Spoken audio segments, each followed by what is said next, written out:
আজকে যোগা করতে করতে তোমাদের সাথে শেয়ার করব আমি যে হেলদি ব্রেকফাস্টটা ম্যাক্সিমাম টাইমে করি সেটা। এটা অনেক বেশি হেলদি, লো ফ্যাট অ্যান্ড অনেক বেশি এনার্জি বুস্ট করে।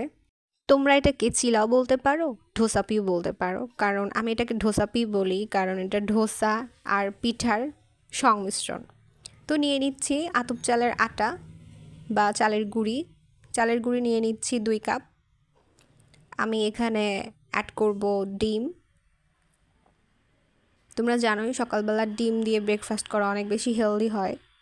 তারপর নিয়ে নিচ্ছি পেঁয়াজ কুচি এবং ভেজিটেবলের মধ্যে নিয়ে নিয়েছি সামান্য আলু কুচি, পটল কুচি এবং কাঁচামরিচ কুচি। দিয়ে দিচ্ছি লবণ, সামান্য 1 চিমটি আদা রসুন বাটা আর কিছুটা জিরা। তারপর প্রয়োজন অনুযায়ী পানি মিশিয়ে এটাকে একটা স্মুথ ব্যাটার তৈরি করে নিতে হবে। এটার কনসিস্টেন্সিটা তোমরা দেখলেই বুঝতে পারবে। খুব বেশি ঘন করা যাবে না, আবার খুব বেশি পাতলা করা যাবে না। আমি একটু ঝাল খেতে পছন্দ করি, এজন্য দিয়ে দিচ্ছি 1 চিমটি চিলি পাউডার।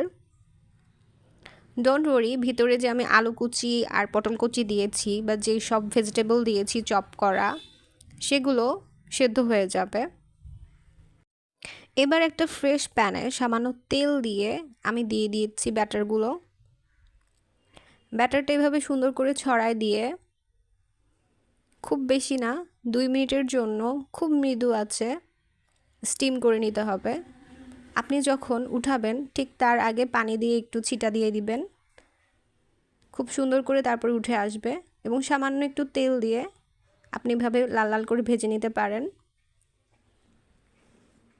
এটা অনেক বেশি হেলদি হয় কারণ এটার ভিতর ডিম আছে, ভেজিটেবল আছে।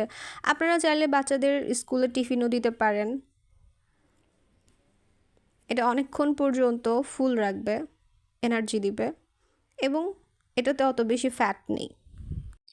আমি আপনাদের সুবিধার জন্য আরেকবার দেখিয়ে দিচ্ছি।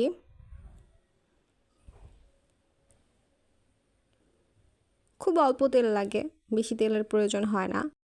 গুড লাইফ লিড করতে গেলে অবশ্যই আমাদের খেয়াল রাখতে হবে what we eat and what is our healthy lifestyle.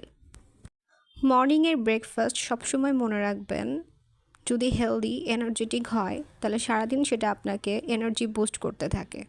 So morning breakfast should be always important. আজকে পর্যন্তই, টাটা।